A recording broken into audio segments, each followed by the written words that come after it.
ಇನ್ನು ಕೊಡಗು ಜಿಲ್ಲೆಯಲ್ಲಿ ಮುಂದುವರೆದಿರುವಂತಹ ಒಂದು ಮಳೆ ಕೊಡಗಿನಲ್ಲಿ ಅವಾಂತರಗಳನ್ನು ಸೃಷ್ಟಿಸ್ತಾ ಇದೆ. ಮಡಿಕೇರಿ ಸೋಮವಾರಪೇಟೆ ಹೆದ್ದಾರಿಯಲ್ಲಿ ಗುಡ್ಡ ಕುಸಿದಿದೆ. ಸೊ ಹಾಗಾಗಿ ಮಾದಾಪುರ ಗ್ರಾಮದಲ್ಲಿ ಗುಡ್ಡ ಕುಸಿದ ಇರೋದ್ರಿಂದಾಗಿ ಸ್ಥಳೀಯರು ಹೆಚ್ಚಿದ ಒಂದು ಆತಂಕದಲ್ಲೇ ಈಗ ದಿನಗಳನ್ನು ದೂಡ್ತಾ ಇದ್ದಾರೆ. ನಿದ್ರೆ ಇಲ್ಲದೆ ಆತಂಕದಲ್ಲೇ ದಿನವನ್ನು ಕಳೀತಾ ಇದ್ದಾರೆ ಜನ. ಯಾವುದೇ ಕ್ಷಣದಲ್ಲಿ ಬೇಕಾದರೂ ಮಣ್ಣಿನ ರಾಶಿ ಕೊಚ್ಚಿ ಬರುವಂತಹ ಸಾಧ್ಯತೆಗಳಿವೆ.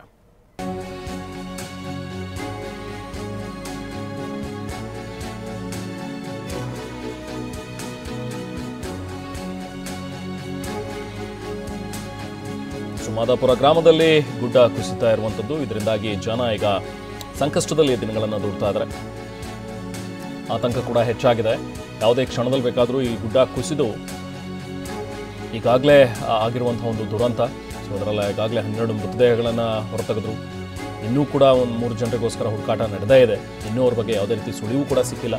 ಮತ್ತೊಂದು ಕಡೆ ಈಗ ಈ ಕೊಡಗು ಜಿಲ್ಲೆಯಲ್ಲಿ ಮುಂದುವರೆದಿರುವಂಥ ಒಂದು ಮಳೆಯಿಂದಾಗಿ ಉಂಟಾಗ್ತಾ ಇರುವಂತಹ ಲ್ಯಾಂಡ್ ಸ್ಲೈಡಿಂಗ್ ಇದು. ಮಾದಾಪುರ ಗ್ರಾಮದಲ್ಲಿ ಈ ಗುಡ್ಡ ಕುಸಿತದಿಂದಾಗಿ ಜನ ಈಗ ಆತಂಕದಲ್ಲಿ ದಿನಗಳನ್ನು ದೂಡ್ತಾ ಇದ್ದಾರೆ.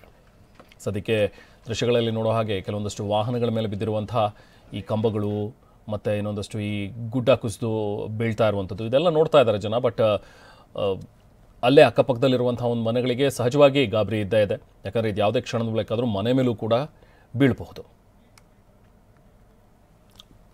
ನಾವು ಅಕ್ಕಪಕ್ಕ ಮನೆಯವರು ಇಲ್ಲಿ ನೋಡಿದ್ರೆ ಗುಡ್ಡಗಳು ಯಾವಾಗ ಕುಸಿತಾ ಉಂಟು.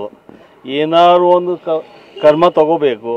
ಯಾಕೆಂದರೆ ಮೊದಲಿಂದಾನೇ ನಮ್ಮ ಗೋಡೆ ಎಲ್ಲ ಡ್ಯಾಮೇಜ್ ಬಂದಿದ್ದು. ಮತ್ತು ಪಂಚಾಯತಿಂದ ಎಷ್ಟು ಚಿರೆ ಪಾಯ ಕೊಟ್ಟಿದ್ದು, ಅದಲ್ಲಿ ಏನು ನಡೆಯೋದಿಲ್ಲ. ಪುನಃ ನಾವು ಗೋಡೆ ಗಿಡ ಎಲ್ಲ ಕಟ್ಟಿದ್ದೀನಿ ಹೊಸದು. ಪುನಃ ಈ ಥರ ಆಗ್ತಾ ಉಂಟು. ಏನಾದ್ರು ಒಂದು ಈ ಸೈಷನ್ ಮಾಡಿ ಕೊಡಬೇಕು ಸರ್ಕಾರದಿಂದ. ನಮಗೆ ಸುಮಾರು ಭಯ. ರಾತ್ರಿ ನಿಂದ್ರೇ ಬರೋಕ್ಕಿಲ್ಲ ಆ ಥರ. ಮಕ್ಕಳು ಮರಿ ಎಲ್ಲ ಉಂಟು ನಮ್ಮ ಮನೆಯಲ್ಲಿ. 3 ಫ್ಯಾಮಿಲಿ ಉಂಟು ನಮ್ಮ ಮನೆಯಲ್ಲಿ.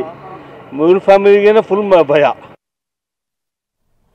ಈ ಬಗ್ಗೆ ನಮ್ಮ ಪ್ರತಿನಿಧಿ ಗೋಪಾಲ್ ಸೋಮಯ್ಯ ಅಲ್ಲಿಂದ ಒಂದು ಪ್ರತ್ಯಕ್ಷ ವರದಿ ನೀಡಿದ್ದಾರೆ, ನೋಡೋಣ.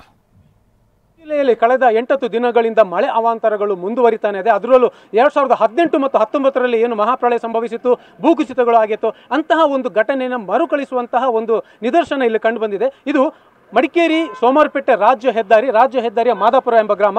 ಈ ಗ್ರಾಮಕ್ಕೆ ಬಹುದೊಡ್ಡ ಒಂದು ಆತಂಕ ಎದುರಾಗಿದೆ. ಅದು ಏನಂತಂದರೆ ಇಲ್ಲಿ ಒಂದು ಗುಡ್ಡ ಕುಸಿತದ ಆತಂಕ ಎದುರಾಗಿರೋದು. ಕಳೆದ 3 ದಿನಗಳ ಹಿಂದೆ ಇಲ್ಲಿ ಒಂದು ಬೃಹತ್ ಗುಡ್ಡ ಕುಸಿದು ನಿಂತಿದೆ.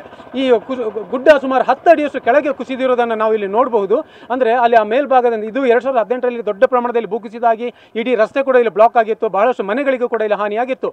ಇದರ ಮೇಲೆ ಇದ್ದಂಥ ಒಂದು ದೇವಸ್ಥಾನ ಕೂಡ ಕೊಚ್ಚಿ ಹೋಗಿತ್ತು. ಇದೀಗ ಅದೇ ಗುಡ್ಡ ಅಗಾಧ ಪ್ರಮಾಣದಲ್ಲಿ ಕುಸಿದು ಕುಳಿತಿದೆ. ಇದು ಇಲ್ಲಿಂದ ಸುಮಾರು 50 ಮೀಟರ್ ದೂರದಷ್ಟು ಬೃಹತ್ ಪ್ರಮಾಣದ ಮಣ್ಣಿನ ರಾಶಿ ಕೆಳಗೆ ಈ ರಸ್ತೆ ಬದಿ ಈಗ ಕುಸಿದಿರುವುದನ್ನು ನಾವು ನೋಡಬಹುದು. ಬಹುತೇಕ ರಸ್ತೆಯ ಮೇಲೆ ಕೂಡ ಬಂದಿದೆ. ಅದರ ಕೆಳಗೆ ಈ ಜಲ ಕೂಡ ಉಕ್ಕಿ ಹರಿತಾ ಇರೋದನ್ನು ನಾವು ನೋಡಬಹುದು. ಇಲ್ಲಿ ಇದರ ಮೇಲೆ ಲಾವಂಚ ಗಿಡಗಳನ್ನು ನೆಟ್ಟಿದ್ದಾರೆ. ಅಂದರೆ ಈ ಭೂಕುಸಿತವನ್ನು ತಡೆಯುತ್ತೆ ಅನ್ನೋ ಒಂದು ಕಾರಣಕ್ಕೆ ಆ ಲಾವಂಚದ ಹುಲ್ಲುಗಳನ್ನು ನೆಡಲಾಗಿತ್ತು. ಆದರೆ ಯಾವುದು ಕೂಡ ಅದು ಪ್ರಯೋಜನ ಆಗಿಲ್ಲ. ಈಗ ಅಗಾಧ ಪ್ರಮಾಣದಲ್ಲಿ ಇಲ್ಲಿ ಭೂಕುಸಿತ ಆಗಿದೆ. ಇಲ್ಲಿ ಈಗ ಈ ಭೂಕುಸಿತ ಆಗಿರೋದ್ರಿಂದ ಅಪಾಯಗಳು ಏನಾಗುತ್ತೆ ಅಂತಂದರೆ, ಒಂದು ವೇಳೆ ಅಂದರೆ ಇದು ಕಳೆದ 3-4 ದಿನಗಳಿಂದ ಸ್ವಲ್ಪವೇ ಜಾರಿ ಬರ್ತಾ ಇದೆ. ಮಳೆ ಜೋರಾದರೆ ಈ ಅಷ್ಟು ಪ್ರಮಾಣದ ಬೃಹತ್ ಕಲ್ಲು ಮಣ್ಣಿನ ರಾಶಿ ಇಲ್ಲಿಂದ ಕೊಚ್ಚಿ ಬಂದು ಈ ರಸ್ತೆ ಬದಿ ನಿಲ್ಲಿಸಿರುವಂತಹ ವಾಹನಗಳಿಗೆ ಡ್ಯಾಮೇಜ್ ಮಾಡ್ಬೋದು. ಈ ರಸ್ತೆಯನ್ನು ಸಂಪೂರ್ಣ ಬ್ಲಾಕ್ ಮಾಡ್ಬೋದು. ಅದಕ್ಕಿಂತಲೂ ಹೆಚ್ಚು ರಸ್ತೆಯ ಮತ್ತೊಂದು ಬದಿ ವಾಸದ ಮನೆಗಳಿದೆ, ಅಂಗಡಿ ಮುಂಗಟ್ಟುಗಳಿದೆ. ಇವೆಲ್ಲವನ್ನು ಕೂಡ ಇದು ನಾಶ ಮಾಡಬಹುದು. ಯಾಕಂತಂದರೆ 2018ರಲ್ಲಿ ಇದೇ ಥರ ಆಗಿತ್ತು. ಇಲ್ಲಿ ಕೊಚ್ಚಿ ಬಂದಿದ್ದಂತಹ ಅಗಾಧ ಪ್ರಮಾಣದ ಮಣ್ಣು ಈ ಅಂಗಡಿ ಮುಂಗಟ್ಟುಗಳಿಗೆ ನುಗ್ಗಿ ಭಾರಿ ಪ್ರಮಾಣದಲ್ಲಿ ಹಾನಿಯನ್ನು ಮಾಡಿತ್ತು. ಆದರೆ ಈಗ ಇಲ್ಲಿ ಮನೆಗಳು ನೋಡಿ, ಅಲ್ಲಿ ಮನೆಯೊಳಗಿರುವಂತಹ ಅವರ ಲೇಡೀಸ್ ಅವರಲ್ಲಿ ಹೇಳ್ತಾ ಇದ್ರು, ರಾತ್ರಿ ನಮಗೆ ನಿದ್ರೆನೇ ಬರಲ್ಲ, ಬಹಳ ಕಷ್ಟ ಆಗುತ್ತೆ, ರಾತ್ರಿ ಯಾವಾಗ ಗುಡ್ಡ ಕುಸಿದು ನಮ್ಮ ಮನೆ ಮೇಲೆ ಬರುತ್ತಾ ಅನ್ನೋ ಒಂದು ಆತಂಕ ನಮಗಿದೆ ಅಂತ ಅವರು ಕೂಡ ಹೇಳ್ತಾ ಇದ್ರು. ಇಲ್ಲಿ ಈಗ ಸದ್ಯಕ್ಕೆ ಏನಂತಂದರೆ ಮಳೆ 2 ದಿವಸದಿಂದ ಕಡಿಮೆ ಆಗಿದೆ. ಆದರೆ ಇನ್ನು ಆಶ್ಲೇಷ ಮಳೆ ಅಂದರೆ ಆಗಸ್ಟ್ನಲ್ಲಿ ಆಶ್ಲೇಷ ಮಳೆ ಅಂತೂ ಬಹಳ ಭಯಾನಕವಾಗಿರುತ್ತೆ. ಒಂದು ವೇಳೆ ಆ ಮಳೆ ಜಾಸ್ತಿಯಾಗಿ ಇಲ್ಲಿ ಈ ನೀರು ಜಲ ಜಾಸ್ತಿ ಆದರೆ ಅಷ್ಟು ಪ್ರಮಾಣದ ಮಣ್ಣು ಕೊಚ್ಚಿ ಬರುವ ಎಲ್ಲ ಸಾಧ್ಯತೆ ಇದೆ.